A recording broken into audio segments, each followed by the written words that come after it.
मैं आप सहाफ़ी भाइयों का बेहद शुक्रगुजार हूँ जिन्होंने अपना कीमती वक्त निकाल कर माली हाउस पे आए हैं और पाकिस्तान तहरीक इंसाफ के ज़िम्मेवारान की तरफ से जो प्रेस कॉन्फ्रेंस की जा रही है इसमें आप शामिल हुए।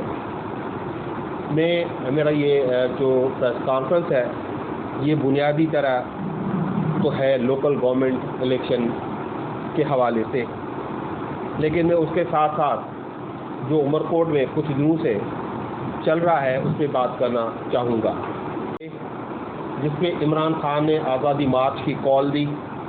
आपने देखा पूरे मुल्क में जिस तरह दहशतगर्दी हुकूमत की जानिब से की गई, जिस तरह स्टेट के ज़राए इस्तेमाल किए गए, नहते लोगों पे आंसू गैस फेंकी गई, रबर बुलेट्स चलाई गई, लाठी चार्ज किया गया, ऐसा किसी भी जमहूरी हुकूमत में उसकी मिसाल नहीं मिलती।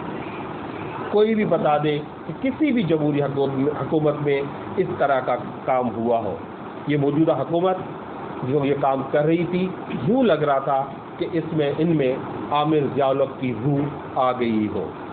उसी सिलसिले में आप खास तौर पर सहाफ़ी हज़रात सब शायद इस बात के गवाह हैं, इस बात के कि प्रेस क्लब उमरकोट के सामने उमरकोट पाकिस्तान तहरीक इंसाफ ने भी कॉल दी थी और वो वहाँ पे जमा हुए।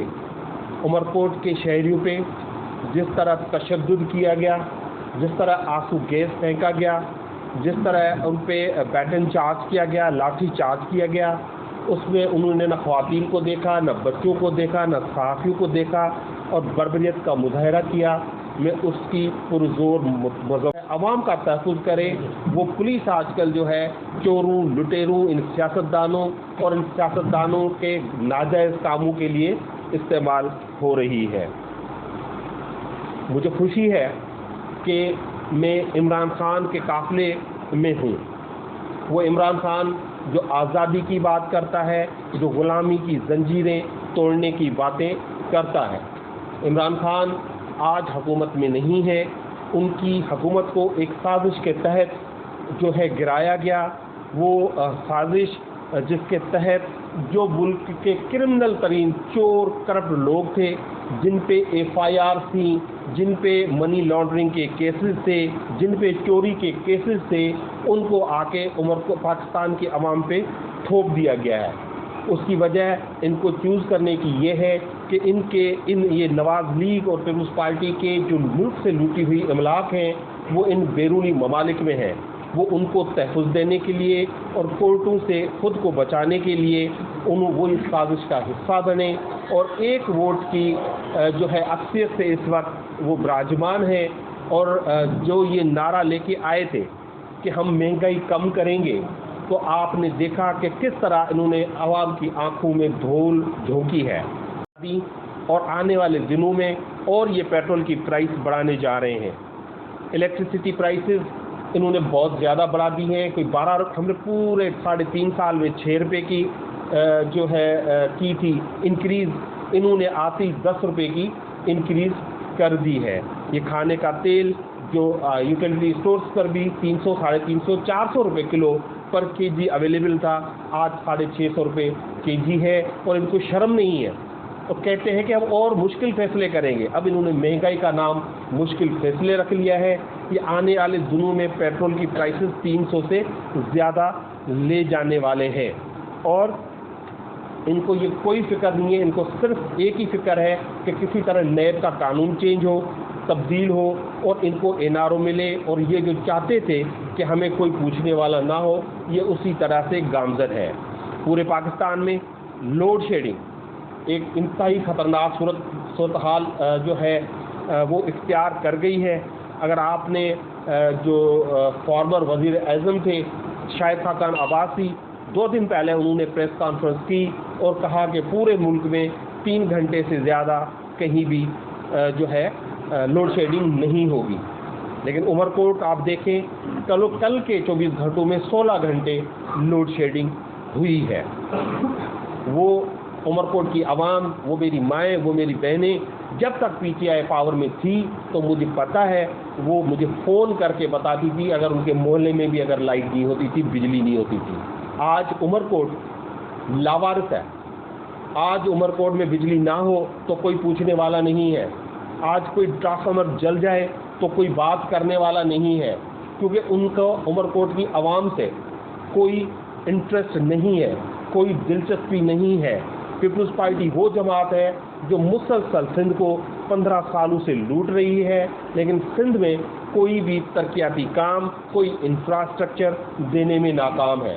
पाकिस्तान तहरीक इंसाफ का मौक़िफ़ है कि इन सब मसाइल का हल एक फ्रेश मैंडेट में है, जनरल इलेक्शंस में है। तो पाकिस्तान तहरीक इंसाफ का मुतालबा है कि पाकिस्तान में फ़ौरन जल्द जो है जनरल इलेक्शंस कराए जाएं। जब तक जनरल इलेक्शंस हो, उमरकोट की आवाम के लिए एक मौका आया है, वो है मकामी हुकूमत के। ये उमरकोट की आवाम को ये मौका हासिल है कि ये जो गुलामी देना चाहते हैं पूरी कौम को, खासतौर पर उमरकोट की आवाम को, जिस तरह इन्होंने उमरकोट की आवाम को अपना गुलाम बना के रखा है, कि इनका भरपूर जवाब दें। आपको याद होगा ये वही लोग हैं जब लास्ट जो हमारा लोकल गवर्नमेंट इलेक्शन हुआ तो इनका मैनिफेस्टो था कि उमरकोट को पेरिस बनाएंगे। तो उमरकोट का क्या बना? उमरकोट में आज भी सिंध हुकूमत इनकी, लोकल गवर्नमेंट इनकी, म्यूनसिपल कमेटी इनकी, उमर के लोग पीने के पानी की बूंद बूंद को तरसते हैं, जो उनका बुनियादी हक है। ये फंडामेंटल राइट है जो पाकिस्तान का आइन और पाकिस्तान का कानून देता है। मगर ये समझते हैं कि जो भी पैसे इस मद में आएंगे वो हम खा जाएं, ये वो अपना बुनियादी हक समझते हैं। चोरी करना वो अपना बुनियादी हक समझते हैं। एक फंक्शन था उनका सफाई करवाना। आज उमरकोट का कोई मोहल्ला बता दें जहाँ पे आप ये क्लेम कर सकें कि ये मोहल्ला साफ़ सुथरा है। हर जगह पे आपको कूड़े के ढेर नज़र आएंगे। जब इनसे पूछें कि आप ये सफाई क्यों नहीं करवाते, कहते एक तो कहते अमला नहीं है, और जो अमला है वो जो यहाँ के ऑफिसर्स हैं उनके घरों पे, उनके ऑफिस में उनको तैनात किया गया है। यानी उमरकोट के अवाम के लिए, क्योंकि अफसर्स जो हैं उनका अपना एक अमला होता है, बजट होता है, लेकिन ये इतने घटिया लोग हैं जो सफाई का अमला है उसके पैसे भी ये खा जाते हैं, और उमरकोट की आवाम की सफाई देने के बजाय वो अपने ये काम करते हैं। उमरकोट में कोई स्ट्रीट लाइट का निज़ाम नहीं बना सके, उमरकोट में कोई ये नया प्लेग्राउंड नहीं बना सके। उमरकोट जो इनको एक अच्छा इंफ्रास्ट्रक्चर या डेवलपमेंट देनी थी, उमरकोट में जो गुज़िश्ता जो हुकूमत थी, मकामी हुकूमत, जब वो आई तो उनके ख़जाने में 40 करोड़ रुपए मौजूद थे, और हर महीने 1 करोड़ रुपए इनको आते गए, और 5 से 6 सालों में 1 अरब रुपए से ज़्यादा इनको तरक्याती कामों के लिए आए। लेकिन वो किसकी जेब में गए? आपके घरों के रोड बने, आपके घरों के सफाई हुई, आपके घरों में साफ पानी तो वो नलके का जो आता है उसका गटर मिला पानी पीते हैं उमरकोट की आवाम, वो तो उमरकोट को कुछ नहीं दे गए। तो ये 1 अरब रुपए आखिर कहाँ गए? वो मुकम्मल इस चोरी में मुलविस रहे, और वो जो ऊपर पैसे ये पहुंचाते रहे अपने अकाउंट को। और आपने देखा उमरकोट में एक स्ट्रीट की रोड्स का इंफ्रास्ट्रक्चर बिछाया गया। उमरकोट में इलेक्ट्रिसिटी के लिए कई ट्रांसफार्मर और जो है उसकी एक्सटेंशंस हुई। आपने देखा उमरकोट में गौसिया इंक्लोजर बना। आपने देखा कि उमरकोट टू मीरपुर खास रोड बन रहा था, लेकिन क्योंकि ये जो क्रेडिट पाकिस्तान तहरीक इंसाफ का था, तो उमरकोट के करीब वो काम जब पहुंचा तो पीपल्स पार्टी ने वो काम बंद करा दिया है।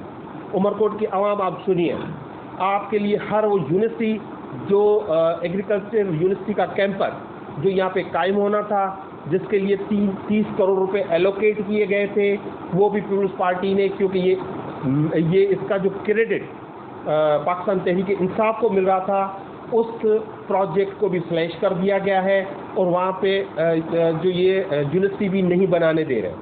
उमरकोट की आवाम के लिए जो भी सहूलतों की, ये बजाय इसके कि ये सहूलत देते, इन्होंने हर वो काम किया है कि उमरकोट की आवाम से सहूलतें छीन ली जाएं, के लिए कि इनकी गुलामी की जंजीरों को तोड़ें। पीपल्स पार्टी के ये वडेरे, ये जागीरदार जो इन आवाम को, उमरकोट की आवाम को अपना गुलाम समझते हैं, इस गुलामी की जंजीरों को तोड़ें। इमरान खान के नज़रिए, इमरान खान की सोच, इमरान खान को पाकिस्तान को आगे ले जाने और एक आज़ाद खारजा पॉलिसी, और वो उनका इमरान खान का ये 14,000 रुपये उमरकोट की आवाम पूरे पाकिस्तान में बगैर किसी जो उसके ब्रेक के गरीब लोगों को 14,000 रुपये मिल रहे थे। अब मरियम औरंगज़ेब साहिबा कहती हैं कि हुकूमत 2,000 रुपये देगी, यानी एहसान कर रहे हैं ये 2,000 दे के। कभी इमरान खान ने ये कहा भी नहीं कि किसी पे कोई एहसान है, लेकिन उन्होंने हर उस जायज़ जो जायज़ या मुस्तहिक लोग थे उन तक वो पैसे पहुँचाए। लोकल गवर्नमेंट इलेक्शन में इन्होंने प्री रिगिंग का आगाज़ कर दिया है। ये वो अमला पूरे डिस्ट्रिक्ट में, पूरे ज़िले में जो अपॉइंट करने जा रहे हैं, जो इनके अपने लोग हैं। इलेक्शन कमीशन पे ये असरअंदाज होने की कोशिश कर रहे हैं। इन्होंने जो पोलिंग स्टेशन कल रात तक भी जो फाइनल जो थी स्कीम, उसको ये तब्दील कर रहे हैं। वो जगह एक वज़ीर के फार्म हाउस में पोलिंग स्टेशन कायम कर दिया गया है। वहाँ पर जो है अपना सरकारी बिल्डिंग तक मौजूद नहीं है। कारकुनों पे झूठी FIR की धमकियाँ दी जा रही हैं। आप उमरकोट के शहरी हो, अगर एक तीरथ साजन मेघवाड़ अगर वो खड़ा होता है इलेक्शन में आज़ाद कैंडिडेट के तौर पर, मेरी पार्टी का नहीं है लेकिन मैं जमहूरी सोच रखता हूँ, उसका हक है कि वो इलेक्शन लड़े, लेकिन उसका फॉर्म भरने के बाद उसके घर का और उसके पूरे मोहल्ले का, मेघवाड़ बिरादरी के मोहल्ले का पीने का पानी बंद कर दिया गया। ये वो यजीद है कि अपने मकसद के लिए ये ख्याल नहीं रखते कि बच्चे औरतें पानी के लिए भलक रही हैं। वो एक हिंदू कम्युनिटी के, मेघवाड़ कम्युनिटी का बच्चा है, वो इलेक्शन लड़ना चाहता है। ये इन वडेरों को, इन जागीरदारों को काबिल कबूल नहीं है। इमरान खान का नज़रिया है कि ये सारी कौम बराबर है, इसमें रहने वाले सब लोग बराबर हैं और सबको बराबरी के हुकूक होना चाहिए। मैं मुतालबा करता हूँ इलेक्शन कमीशन से कि उमरकोट डिस्ट्रिक्ट में जो भी इलेक्शन रिलेटेड अमला है वो इलेक्शन कमीशन के ऑफिसर जो है वो मुकर्रर किए जाएँ। RO DRO सब इलेक्शन कमीशन से होने चाहिए। सिंध हुकूमत का कोई मुलाजिम नहीं होना चाहिए। जो ड्यूटियां लगाई जा रही हैं उसमें सियासी असर रसूख को ख़त्म किया जाए। जो प्रीपोल रिगिंग जिस तरह इन्होंने प्लान बनाया है झूठे बैलेट पेपर छपवाने का या चोरी से बैलेट पेपर डालने का, उसको रोका जाए। अमन अमान को गारंटी करने के लिए पाक फौज को उमरकोट की हर पोलिंग स्टेशन पे मुकर्रर किया जाए। ये जो जनाब हमें कहते थे, आपको याद होगा उमरकोट वालों को सबको, कि वो सूबाई वज़ीर जो बिलावल भुट्टो साहब के सामने कह रहे थे लोई लज कि हम रखवाले हैं, वो उन्होंने सिर्फ अपने मुखालिफ की बीवी को इसलिए ट्रांसफ़र करवा दिया है क्योंकि वो उसका मुखालिफ इलेक्शन लड़ना चाहता है। ये है इनकी असल सोच। अब ये निकलेंगे, वादे करेंगे, झूठे वादे करेंगे, लोगों को फिर बीबी बेनज़ीर भुट्टो का ये बेशर्म लोग आके आपको वास्ता देंगे जिसके इन्होंने कभी उनको नहीं पकड़ा। ये उमरकोट के अवाम के गरीब बच्चों को उस पर एंटी टेररिज्म एक्ट के तहत केसेस दाखिल करते हैं। इनको ये हिम्मत नहीं कि ये उन लोगों पे हाथ डालें जो मोहतरमा के कातिल थे। और उमरकोट वालों में आपको इंसाफी भाइयों की तौसत से अपील करता हूँ कि पीपल्स पार्टी की गुलामी से निकलें। ये चाहते हैं उमरकोट के लोगों को ये गुलाम बना के रखें। उमरकोट वालों से जितनी ज़्यादती जुल्म इस 15 सालों में हुआ है इतना कभी नहीं हुआ। इन्होंने प्रोजेक्ट देना तो छोड़े, जो हमने दिए हुए थे PTI ने उनको ख़त्म करा दिया है। मिरपुखास रोड का काम बंद है, वहाँ से गुजरने वाला हर शख्स परेशान है। उस रोड का काम फौरी तौर पर तामीर शुरू कराई जाए। उमरकोट की यूनिवर्सिटी जो हमने मंजूर करवाई थी, जो कैंपस मंजूर कराया था, उसका काम शुरू करवाया जाए। और हम वादा करते हैं आपसे, आपके सामने हैं, हम पहले भी थे, आज भी हैं। पाकिस्तान तहरीक इंसाफ उमरकोट डिस्ट्रिक्ट में भरपूर मुकाबला करेगी और इंशाल्लाह म्यूनसिपल कमेटी की हर सीट में मुकाबला करेगी। म्यूनसिपल कमेटी जीतेगी और हम आपको इंश्योर करेंगे कम से कम पीने का पानी, कम से कम सफाई, कम से कम स्ट्रीट लाइट, आपके तो बच्चे जो मच्छर खा खा के, आप इतनी महंगाई में जब आप दवाई नहीं खरीद सकते तो उसी दौर में आप अपने बच्चों को मलेरिया से भी महफूज नहीं रख सकते, मच्छरों से भी महफूज नहीं रख सकते, क्योंकि उसके हेड में जो पैसे इनको आते हैं ये वो पैसे भी खा जाते हैं। ये पैसे वो ऊपर पहुंचाते हैं, लेकिन उमरकोट की आवाम को कोई सहूलत नहीं देते। तो हमने अपना भरपूर रोल अदा किया, शहर के लिए आवाज़ उठाई, लोगों के घर घर तक पानी पहुंचाया, और हम इनको बावत कराते रहे। शहर में बहुत से इशूज़ थे, सफाई सुथराई का था, पानी का था, बजट का था। 2015 में पैसे थे, उनका टेंडर करवाए, पैसे निकल गए, आखिर तक काम नहीं हुआ। अभी कहीं के काम इन्होंने शुरू किए हैं, वो वही है जो हमारे जो बजट थी यहाँ की, वो पैसे निकला के कहाँ पर गए, रिश्वत के तौर पर इस्तेमाल कर रहे हो, रिश्वत के तौर पर उन्होंने इस्तेमाल किए। अब हम चाहते हैं वो इनसे पैसे वसूल किए जाएँ। हम आपसे वादा करते हैं, हम इनसे सारा हिसाब कर लेंगे और म्यूनसिपल कमेटी उमरकोट में सारे काम कराएंगे, सफाई सुथराई का ख्याल करेंगे, पीने का पानी हर शहरी का हक है, उसको बेहतर करेंगे। हमने पहले इन्होंने जो बंदियाँ आई थी, पानी की बहुत शॉर्टेज हो गई थी, जब भी हमने डोर टू डोर लोगों में पानी पहुँचाया था, और अब भी हम चाहते हैं लोगों को मुकम्मल सर्विस दी जाए। मेहरबानी। अच्छा सर, जिस तरह वो इस्तीफ़ा जो उस वक्त स्पीकर थे अपना कासिम सूरी साहब, उन्होंने कबूल कर ली। हमारा मौक़िफ़ ये है कि हमारे इस्तीफ़े कबूल हो गए हैं, अब ये उनका काम है उसको सेक्रेटरीट भेजें और वो डी नोटिफाई हो जाए। पाकिस्तान तहरीक इंसाफ इसमें बहुत क्लियर है। बजट को जो महंगाई का नुकसान हो गया, तो अब क्या आने नहीं जाने जा रहे, तो क्या आप समझते हैं कि पाकिस्तान तहरीक इंसाफ को बहुत बड़ा एहतजाज देखिए, पाकिस्तान तहरीक इंसाफ ने पहले भी एहतजाज किया है और अब भी इंशाल्लाह एहतजाज करेगी। रिग्रेसिव फोर्स इस्तेमाल किया, और आपने देखा, मैंने आपको पहले भी बताया कि पूरे पाकिस्तान में इन्होंने जुल्म और बर्बरियत के पहाड़ जो है वो गिराए। तो सुप्रीम कोर्ट से हम गए हैं, हम चाहते हैं कि वो इस आईनी प्रोविजन को इंश्योर करे, और हम इंशाल्लाह एक भरपूर एहतजाज करेंगे। ये इल्ज़ाम आयद कर रहे हैं कि क्या प्रिंसिपल रेट लेने का सवाल तब आएगा जब वो दे रहे हो, तो उन्होंने बंद कर दी है। बाकी कोई ना उनको गाड़ी है, ना पेट्रोल है, ना इंटरनी है, ना ऑफिस है, कोई बारात नहीं है। बंद करना चाहता हूँ। हम पुरअमन शहरी हैं, हमने पहले भी इलेक्शंस लड़े हैं और आपने पहले भी धांधली की है, लेकिन अब वक्त तब्दील हो गया है। अब दोबारा आप ऐसी कोशिश ना करना। अगर आपने धांधली करने की कोशिश की तो उमरकोट की आवाम आपको बख्श नहीं करेगी, और हम उस पर भरपूर जवाब देंगे। और इत्तेहादियों से मिलके इलेक्शन लड़ रहे हैं। काफ़ी जो यूनियन काउंसिल्स और उमरकोट सिटी में हमारे उनसे फाइनलाइज हो गए हैं, और इंशाल्लाह बाकी एक दो बच्चे हैं उसको आज शाम तक या कल तक हम फाइनल कर लेंगे। लेकिन उसके बाद क्योंकि ये हुकूमत जो लोगों को धोखा दे रही थी कि हम महंगाई ख़त्म करने आ रहे हैं, तो हमने इंतज़ार किया। एक तो हमने लीगल प्रोसेस किया सुप्रीम कोर्ट में जाने का, नंबर 1। नंबर 2 कि इनका असल चेहरा आवाम के सामने आ जाए। वही बेशर्म लोग जो कहते थे कि 1 रुपया पेट्रोल नहीं बढ़ना चाहिए, वो 60 रुपये पेट्रोल बढ़ा के आपको हंसते हुए नज़र आते हैं। थोड़ा बढ़ा दिया ये कह रहे हैं वो। इलेक्ट्रिसिटी 6 रुपये का 10 रुपये बढ़ा दिया, उन्होंने घी बढ़ा दिया है, कुकिंग ऑयल बढ़ा दिया, हर चीज़ उन्होंने बढ़ा दी। वो आवाम के सामने आ गए हैं। और अब आप देखें, ये जो आने वाले दिन हैं, ये जो उन्होंने इंक्रीजेस किए, इनका इफेक्ट अब आना है। अभी आया नहीं है इनका इफेक्ट, क्योंकि ये प्रोडक्शन लेवल पे आप जाएंगे, जब पेट्रोल प्रोडक्शन में यूज़ होता है, या ट्रांसपोर्ट में यूज़ होता है, या कैरी ओवर होता है, या इलेक्ट्रिसिटी, या बिजली महंगी हुई है, जो चीज़ें जो इंडस्ट्री बिजली पे चलती है, वो अब जाहिर सी बात है प्राइसेस बढ़ाएंगे, उनका इफेक्ट अब आना है। और आप देखेंगे पेट्रोल 300 से 350 के दरमियान कोई 1-1.5 माह में ये करने का प्रोग्राम रखते हैं। ये जो हमें कहते थे कि हम IMF की हर शर्त मानते हैं, हम शर्त तो क्या मानते हैं, ये तो लेट गए हैं। हमने तो उनके पेट्रोल प्राइसेस को फ्रीज कर दिया था।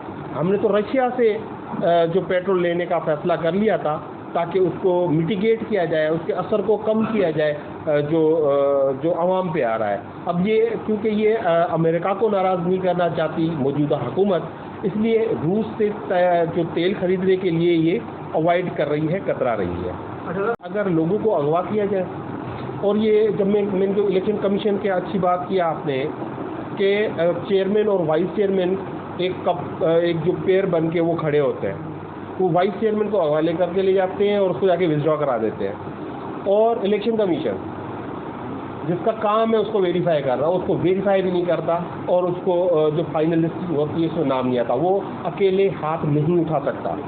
अगर चेयरमैन हाथ उठाता है तो वाइस चेयरमैन उसके साथ होना चाहिए। मैं वही कह रहा हूँ कि ये रिगिंग का आगाज़ है, इसको हम रोकेंगे। इस सिलसिले में हम हाई कोर्ट भी जा रहे हैं, हमारी टीम गई भी है और इस सिलसिले में हाई कोर्ट फैसले भी कर रही है। कमेटी बराए दाखिला है, उसमें DIG बेफात तशरीफ़ लाए थे, SSP उमरकोट थे और पूरे पाकिस्तान से पुलिस अफसरान थे। जब उनको ये पता चला कि सिंध में और ख़ासतौर पर उमरकोट के पुरअमन शहरियों पे ATA के और एंटी टेररिज्म के जो है केसेस दाखिल हुए हैं, तो उनको हैरत हुई कि पीपल्स पार्टी जो खुद को बड़ी जमहूरी पार्टी कहती है, अब वो भी जो है पॉलिटिकल और सियासी कारकुनों पे ये FIR दाखिल करा रही है। उस कमेटी ने एक रिकमेंडेशन दी है IG पुलिस को कि जो दहशतगर्दी के दफ़ात हैं वो उन FIR में फौरी तौर पर ख़त्म किए जाएँ और जो गिरफ्तार लोग हैं उनको आज़ाद किया जाए। ये उस कमेटी की रिकमेंडेशन था। मिनट्स जो हैं वो IG सिंध को कमेटी ने भेज दी हैं। अब इसकी रोशनी में IG सिंध को एक्शन लेना है और जो नेक्स्ट मीटिंग होगी इसकी कमेटी की, उसमें उनको प्रोग्रेस देनी है।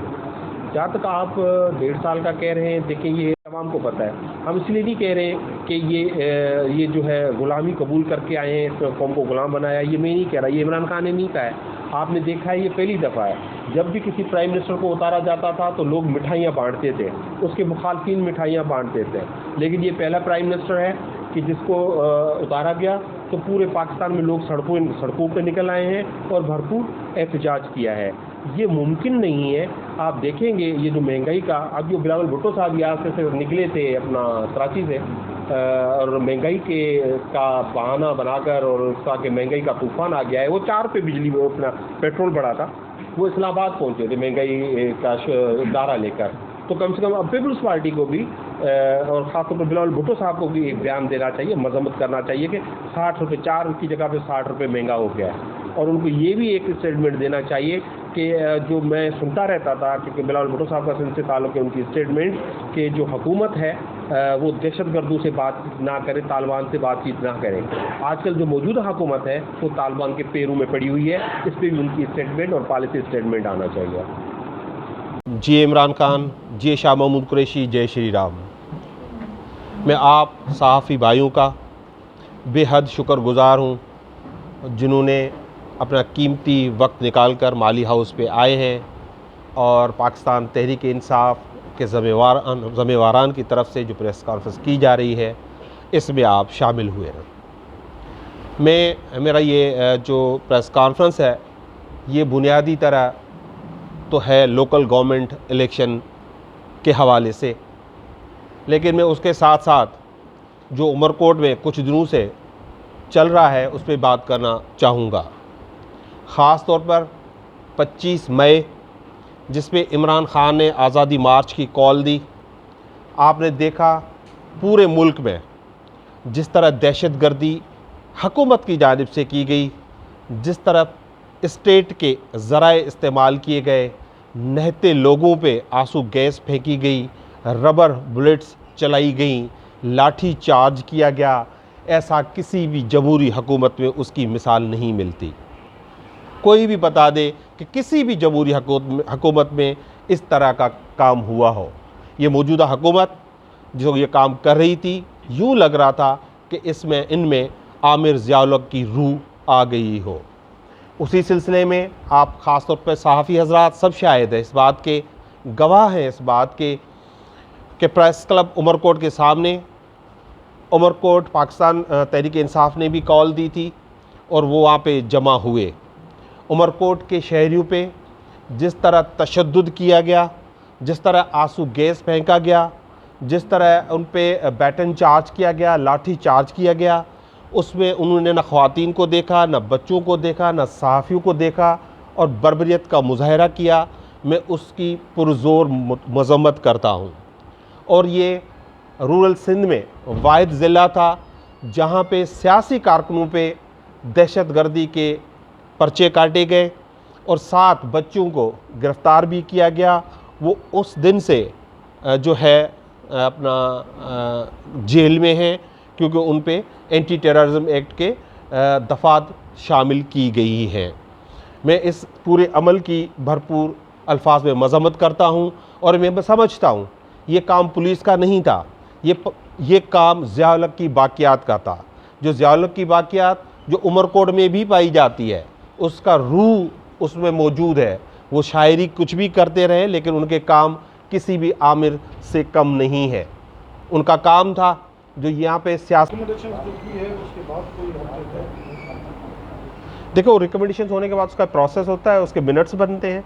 वो मिनट्स जो हैं वो आईजी सिंध को कमेटी ने भेज दिए हैं। अब इसकी रोशनी में आईजी सिंध को एक्शन लेना है और जो नेक्स्ट मीटिंग होगी इसकी कमेटी की, उसमें उनको प्रोग्रेस देनी है। जहाँ तक एक तो पॉलिटिकल स्ट्रेटजी भी यही थी कि देखिए अब बजट आ जाए, क्योंकि एक ऐलान हुआ था 6 दिन का, लेकिन उसके बाद क्योंकि ये हुकूमत जो लोगों को धोखा दे रही थी कि हम महंगाई ख़त्म करने आ रहे हैं, तो हमने इंतज़ार किया। एक तो हमने लीगल प्रोसेस किया सुप्रीम कोर्ट में जाने का, नंबर 1। नंबर 2 कि इनका असल चेहरा आवाम के सामने आ जाए। वही बेशर्म लोग जो कहते थे कि 1 रुपया पेट्रोल नहीं बढ़ना चाहिए, वो 60 रुपये पेट्रोल बढ़ा के आपको हंसते हुए नज़र आते हैं। थोड़ा बढ़ा दिया ये कह रहे हैं वो। इलेक्ट्रिसिटी 6 के 10 रुपये बढ़ा दिया है उन्होंने, घी बढ़ा दिया है, कुकिंग ऑयल बढ़ा दिया, हर चीज़ उन्होंने बढ़ा दी। वो आवाम के सामने आ गए हैं और अब आप देखें ये जो आने वाले दिन हैं, ये जो उन्होंने इंक्रीजेस किए, इनका इफ़ेक्ट अब आना है। अभी आया नहीं है इनका इफ़ेक्ट, क्योंकि ये प्रोडक्शन लेवल पे आप जाएंगे, जब पेट्रोल प्रोडक्शन में यूज़ होता है या ट्रांसपोर्ट में यूज़ होता है या कैरी ओवर होता है या इलेक्ट्रिसिटी या बिजली महंगी हुई है, जो चीज़ें जो इंडस्ट्री बिजली पे चलती है, वो अब जाहिर सी बात है प्राइसेस बढ़ाएंगे। उनका इफ़ेक्ट अब आना है और आप देखेंगे पेट्रोल 300 से 350 के दरमियान कोई 1-1.5 माह में ये करने का प्रोग्राम रखते हैं। ये जो हमें कहते थे कि हम IMF की हर शर्त मानते हैं, हम शर्त तो क्या मानते हैं, ये तो लेट गए हैं। हमने तो उनके पेट्रोल प्राइसेस को फ्रीज़ कर दिया था। हमने तो रशिया से जो पेट्रोल लेने का फ़ैसला कर लिया था ताकि उसको मिटिगेट किया जाए, उसके असर को कम किया जाए जो आवाम पे आ रहा है। अब ये क्योंकि ये अमेरिका को नाराज़ नहीं करना चाहती मौजूदा हुकूमत, इसलिए रूस से जो तेल खरीदने के लिए ये अवॉइड कर रही है, कतरा रही है। आवाम के लिए एक मौका आया है, वो है मकामी हुकूमतों के इलेक्शंस का। अब उमरकोट को ये मौका हासिल है, ये उमरकोट की आवाम को ये मौका हासिल है कि ये जो ग़ुलामी देना चाहते हैं पूरी कौम को, ख़ासतौर पर उमरकोट की आवाम को, जिस तरह इन्होंने उमरकोट की आवाम को अपना ग़ुलाम बना के रखा है, कि इनका भरपूर जवाब दें।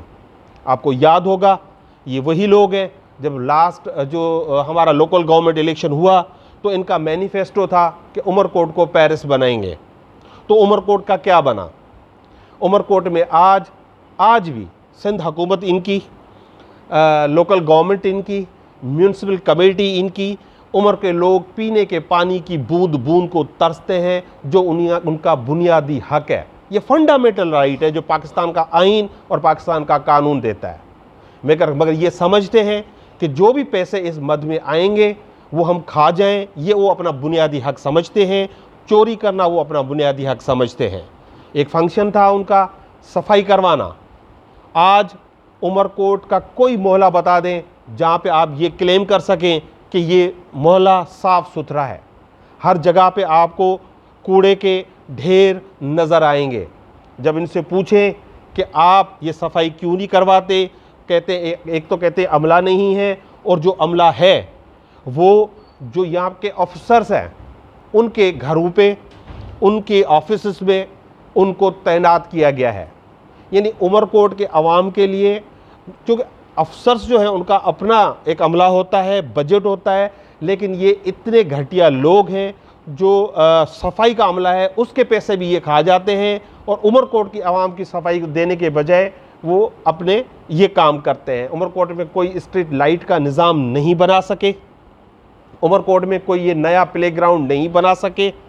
उमरकोट जो इनको एक अच्छा इंफ्रास्ट्रक्चर या डेवलपमेंट देनी थी, उमरकोट में जो गुज़िश्ता जो हुकूमत थी, मकामी हुकूमत, जब वो आई तो उनके ख़जाने में 40 करोड़ रुपए मौजूद थे, और हर महीने 1 करोड़ रुपए इनको आते गए, और 5 से 6 सालों में 1 अरब रुपए से ज़्यादा इनको तरक्याती कामों के लिए आए। लेकिन वो किसकी जेब में गए? आपके घरों के रोड बने, आपके घरों के सफाई हुई, आपके घरों में साफ़ पानी तो वो नलके का जो आता है उसका गटर मिला पानी पीते हैं उमरकोट की आवाम। वो तो उमरकोट को कुछ नहीं दे गए, तो ये 1 अरब रुपए आखिर कहाँ गए? वो मुकम्मल इस चोरी में मुलविस रहे और वो जो ऊपर पैसे ये पहुंचाते रहे अपने आकाओं को और ख़ुद खाते रहे, लेकिन उमरकोट की आवाम के लिए ये कोई काम ना कर सके। करनी है इनको सिर्फ एक ही फ़िक्र है कि किसी तरह नैब का कानून चेंज हो, तब्दील हो और इनको एनआरओ मिले, और ये जो चाहते थे कि हमें कोई पूछने वाला ना हो, ये उसी तरह से गामज़द है। पूरे पाकिस्तान में लोड शेडिंग एक इंतहाई ख़तरनाक सूरत हाल जो है वो इख्तियार कर गई है। अगर आपने जो फॉर्मर वज़ीर आज़म थे शाहिद खाकान अब्बासी, 2 दिन पहले उन्होंने प्रेस कॉन्फ्रेंस की और कहा कि पूरे मुल्क में 3 घंटे से ज़्यादा कहीं भी जो है लोड शेडिंग नहीं होगी। लेकिन उमरकोट आप देखें कल के 24 घंटों में 16 घंटे लोड शेडिंग हुई है। वो उमरकोट की आवाम, वो मेरी माएँ, वो मेरी बहनें जब तक पीटीआई पावर में थी तो मुझे पता है वो मुझे फ़ोन करके बताती थी अगर उनके मोहल्ले में भी अगर लाइट नहीं होती थी, बिजली नहीं होती थी। आज उमरकोट लावारिस है। आज उमरकोट में बिजली ना हो तो कोई पूछने वाला नहीं है। आज कोई ट्रांसफार्मर जल जाए तो कोई बात करने वाला नहीं है, क्योंकि उनको उमरकोट की आवाम से कोई इंटरेस्ट नहीं है, कोई दिलचस्पी नहीं है। पीपल्स पार्टी वो जमात है जो मुसलसल सिंध को 15 सालों से लूट रही है, लेकिन सिंध में कोई भी तरक्याती काम, कोई इंफ्रास्ट्रक्चर देने में नाकाम है। पाकिस्तान तहरीक इंसाफ का मौक़िफ़ है कि इन सब मसाइल का हल एक फ्रेश मैंडेट में है, जनरल इलेक्शंस में है। तो पाकिस्तान तहरीक इंसाफ का मुतालबा है कि पाकिस्तान में फ़ौरन जल्द जो है जनरल इलेक्शंस कराए जाएं। जब क्योंकि बच्चे जब घरों से निकलते हैं तो उनको सामने मंशियात अवेलेबल होती है, चाहे वो कितनी मंशियात इस्तेमाल करें, तो उमरकोट के शहरियों के बच्चों का मुस्तकबिल दाव पे लगा हुआ है। लेकिन ये हजरात सवाए इसके कि उस मंशियात में से जो पैसे मिलते हैं उनसे अपना हिस्सा लें, इसके अलावा उनका कोई काम नहीं है।